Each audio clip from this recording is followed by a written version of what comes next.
विभाजन घर का हो या सरहद का, बहुत कुछ बदल देता है। दिल और दिशा सब बदल जाते हैं। अपने पराए और पराए अपने हो जाते हैं। यही क्रम है बंटवारे का। यह कहानी उस वक्त की है जब अंग्रेज़ों ने भारत पर बहुत लंबे समय तक शासन किया, देश को खूब लूटा, खूब अत्याचार किए, साथ ही देश को धर्म की अग्नि में डालकर छोड़ते छोड़ते भी बांट गए। कैसे खुशहाल दिन थे, कैसा सुंदर बचपन था जिन्हें अपने पराये का भेद नहीं था। बस अपनी जिंदगी का हर लम्हा खुशी से जीते थे। एक गंगाराम था जो कि सबका दुलारा था, बड़ों का आज्ञा कभी भी उल्लंघन नहीं करता। भले ही कितनी मुसीबत आए, 9 वर्ष का बालक अपनी किताबों और यारों से प्यारी लड़ाई लड़ता रहता था। शहजाद से तो इतनी लड़ाई लड़ता मानो सब कुछ खत्म हो गया हो, पर थोड़ी देर बाद शहजाद से बात नहीं करने पर भावुक भी हो जाता था। दोनों एक पल भी दूर रहना पसंद नहीं करते थे। दोनों का प्यार हवा और सांस के जैसा था। दोनों ही कक्षा में होशियार थे और हमेशा दोनों का कक्षा में प्रथम स्थान आता था। दोनों ही प्रतियोगिता हो या फिर कोई और, सब में साथ भाग लेते और जीतते थे। अपने परिवार से दोनों को एक ही शिक्षा मिली, बड़े होकर तुम्हें देश के लिए जीना है। देश भावना बचपन से ही कूट कूट कर भरी थी। दोनों सोचते थे कि जल्दी से बड़े हो जाएं और सेना की वर्दी पहने और देश की सेवा करें। देश के लिए प्राण न्यौछावर कर देने का वचन अपने माता को दिया था।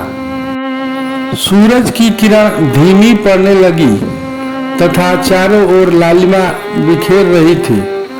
अचानक रेत का बवंडर सा उठा, चित्कार होने लगा।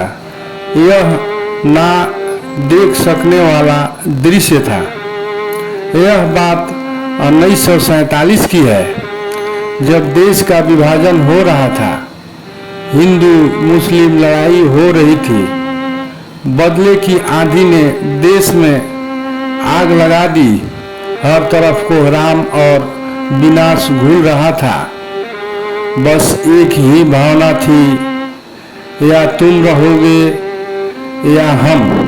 हर कोई हर किसी को मिटा देना चाहता था। शहजाद उन अकेली गलियों में पागलों की तरह बिलख बिलख कर रो रहा था। अब्बा जान, अब्बा जान, अब्बा जान, अम्मी जान, अम्मी जान, अम्मी जान। कभी हे अल्लाह बोलकर रोने लगता। सूरज की लालिमा का रंग और भी लाल हो गया। सब नाश हो गया। कहने को भी कोई न था।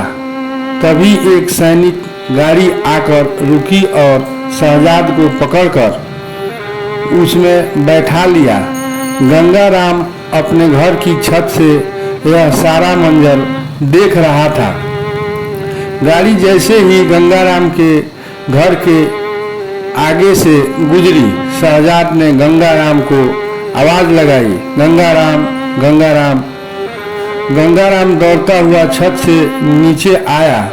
शहजाद रुक जाओ। शहजाद भाई, तुम मुझे छोड़कर कहाँ जा रहे हो? गंगाराम गाड़ी के पीछे पीछे भाग रहा था। तभी गाड़ी में बैठे एक सैनिक ने गंगाराम पर गोली चला दी। गंगाराम के आगे उसके पिताजी आ गए। जो कि गंगाराम के पीछे पीछे भाग रहे थे और वह वहीं ढेर हो गए। बहुत ही दर्दनाक मंजर था। गोली गंगाराम के पिताजी को लग गया था। दोनों मित्रों की दोस्ती रो रही थी। शहजाद गंगाराम की आंखों से ओझल हो चुका था। गंगाराम और उसकी माँ दोनों लिपट कर रोने लगे। माँ, पिताजी हमें छोड़कर चले गए और मेरा मित्र भी मुझे छोड़कर दूर हो गया। माँ, मैं शहजाद के बिना नहीं रह सकता। मुझे शहजाद के पास जाना है। माँ की ममता सारा दर्द जानती थी, पर अचरज में थी कि गंगाराम ने अपना पिता खोया है, फिर भी अपने मित्र के लिए आंसू बहा रहा है। और जो गया वह दोबारा नहीं आ सकता। जिद नहीं करते बेटा, अब तुम शहजाद से कभी नहीं मिल सकते। मुझे छोड़कर कहीं मत जाना, नहीं तो मैं भी तुम्हें छोड़कर चली जाऊंगी और फिर कभी वापस नहीं लौटूंगी तुम्हारे पास, और फिर तुम अकेले रहना। नहीं माँ, ऐसा मत बोलो। सब मुझे छोड़कर चले गए, तुम भी ऐसी बातें कर रही हो। नहीं माँ, मैं कहीं नहीं जाऊंगा तुम्हें छोड़कर। वक्त अपनी करवट बदल रहा है और यादों की एक कहानी बनकर रह जाती है। शहजाद लाहौर के मदरसे में शिक्षा ले रहा था। वह सब कुछ भूल चुका था। उसके मन में इतनी नफरत भर दी गई थी कि वह हिंदुस्तान के नाम मात्र से ही आवेश में आ जाता। उसे डराया गया, उसे बताया गया कि हिंदुस्तान ने तुम्हारा सब कुछ छीन लिया, तुम्हें बर्बाद कर दिया, तुम्हें बदल लेना है। माँ के अरमानों को पूरा करने के लिए गंगाराम रात दिन मेहनत करने लगा, क्योंकि माँ ने उसे भारत माता का सपूत बनते देखते हुए देखना चाहती थी। शहजाद को एक सैनिक की भांति लड़ना सिखाया जाने लगा लाहौर में। वहीं 13 साल बाद गंगाराम ने अपनी माँ का सपना पूरा किया और भारत माँ का सपूत बनकर सामने आया। माँ गंगाराम को सैनिक की वर्दी में देखकर भावुक हो गई और सोचने लगी, काश आज इसके पिताजी जीवित होते। पल्ले से अपने आंसू पोंछकर उसको छिपाती हुई गंगाराम को छाती से लगाकर गंगाराम का माथा चूम उसे आशीर्वाद दिया और बोली, अब तेरी 2 माँ है बेटा। देश की आबरू पर तेरे रहते हुए आँच न आए पाए, भले ही तुम्हें अपने प्राणों की कुर्बानी देनी पड़े। शहजाद एक नेक दिल इंसान न बनकर एक जन संहारक बन चुका था। लाहौर में उसने अपनी क्रूरता को बढ़ाना शुरू कर दिया। रोज का कत्लेआम उसका पेशा बन चुका था। कश्मीर की वादियों में डेरा डाले हुए दुश्मन की फिराक में रहता था। कुछ समय बाद घाटी की हालत बुरे हुए तो गंगाराम को भी कश्मीर की घाटियों में तैनात कर दिया गया, जहां न चैन था और न ही सुकून। हर तरफ से मौत का एहसास होता था। पलक झपकते ही जिंदगी दूसरे जहां में होती थी। यह गंगाराम की जिंदगी का और गंगाराम का कठिन दौर था। ड्यूटी पूरी होते ही गंगाराम सोने चला गया।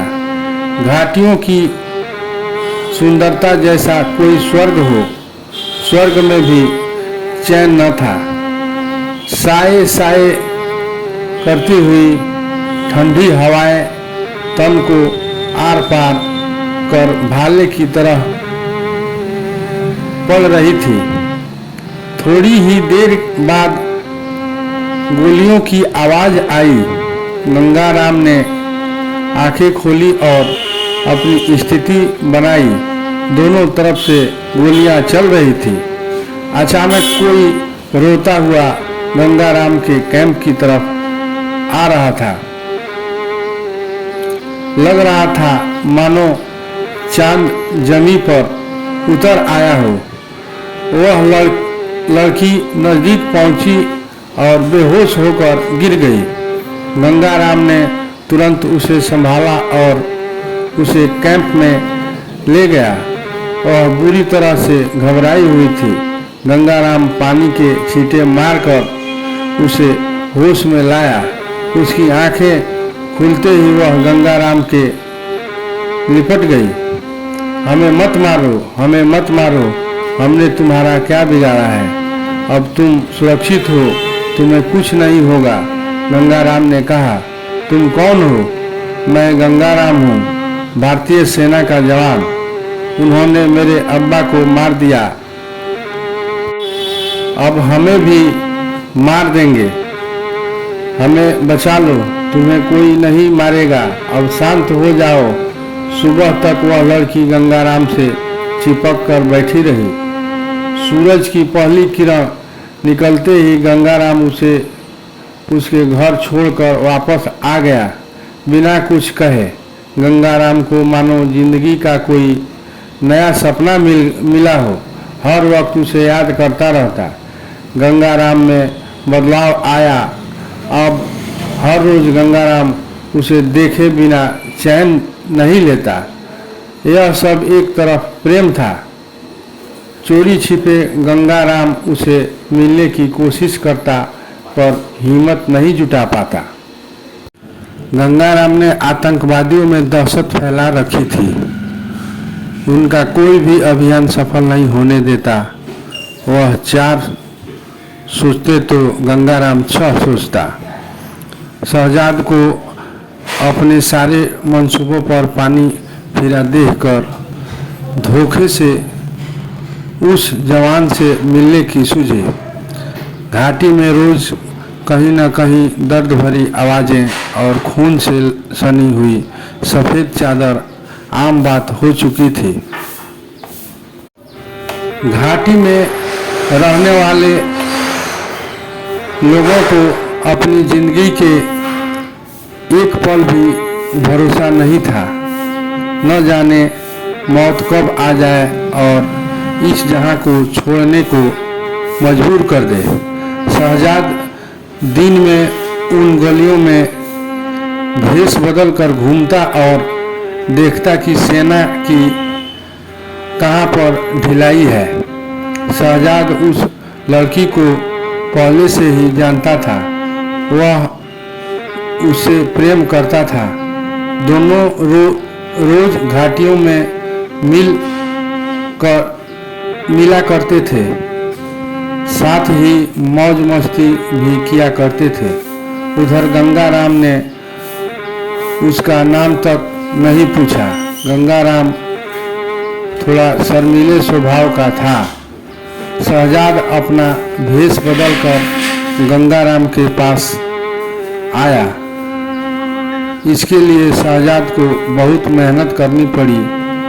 बहुत मुश्किल से गंगाराम का पता लगा। बातों ही बातों में शहजाद ने सारी जानकारी हासिल कर ली।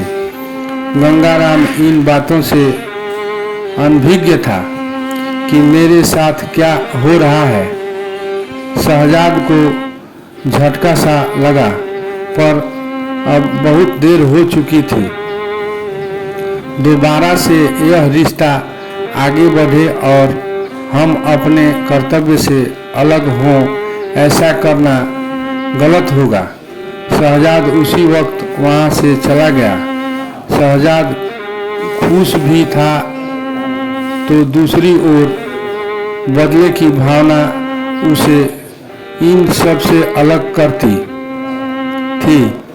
वह चाहता तो गंगाराम को उसी वक्त मार सकता था, परंतु गंगाराम ने उसका कुछ नहीं बिगाड़ा है। यह तो उसका कर्तव्य है।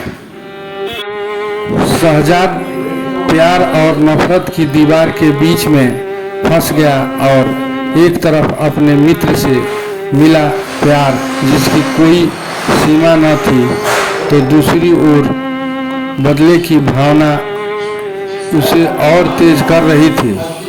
गंगाराम के प्यार का पता उसे साथियों को था।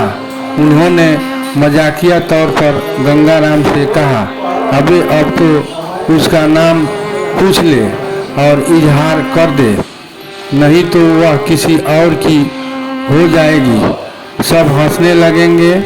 गंगाराम को बुरा तो लगा पर किसी से कुछ कहा नहीं और वह उसी वक्त उस लड़की के पास गया।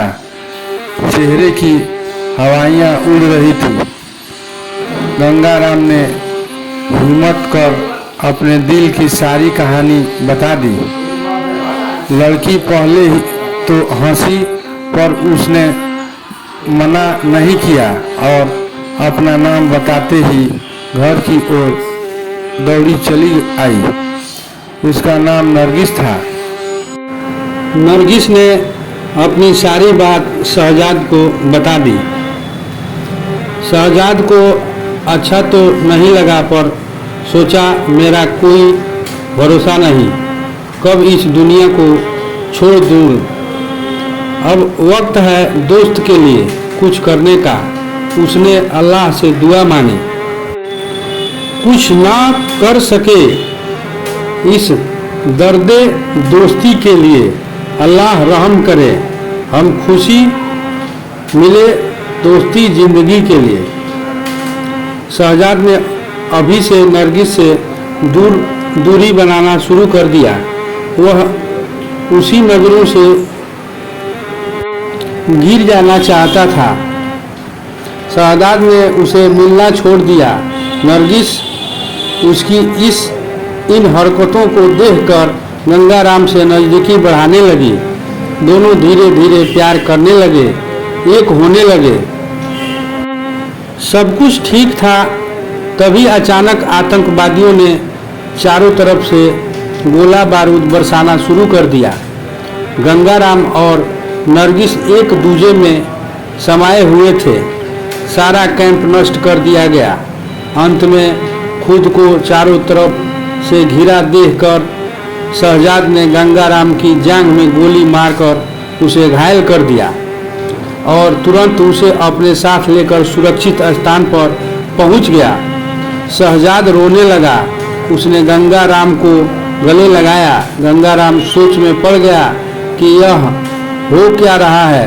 तब शहजाद ने सारी बात अपने दोस्त गंगाराम को बताई। मेरे भाई, मैं तो इस गलत काम का सिपाही बना हूँ। मैं मजबूर था, इसके अलावा मेरे पास कोई चारा नहीं था। बंटवारा के समय मुझे लाहौर में लाकर गलत तरीके से ट्रेनिंग दिया गया और हिंदुस्तान के खिलाफ भड़काऊ ताकत को लड़ने के लिए हमको भड़काया गया, पढ़ाया गया। मैं एक आतंकवादी हूँ और तुम एक सच्चे देशभक्त हो। मुझे आज नहीं तो कल मरना है। मेरे आगे पीछे कोई नहीं है, पर तुम्हें अपनी माँ के लिए और ज़िंदगी जीनी है। मैं जा रहा हूँ अपनी दुनिया में वापिस, मेरे भाई। तभी अचानक गंगाराम ने अपनी छोटी पिस्तौल निकाली और शहजाद पर तान दी।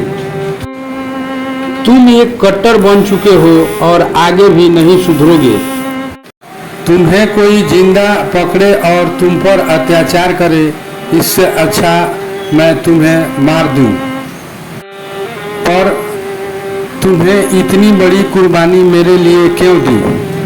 हाँ मेरे भाई, मुझे मार दो, नहीं तो बहुत देर हो जाएगी। अलविदा मेरे मित्र। और सारी गोलियां शहजाद के सीने में उतार दी गई। अल्लाह रहम करे।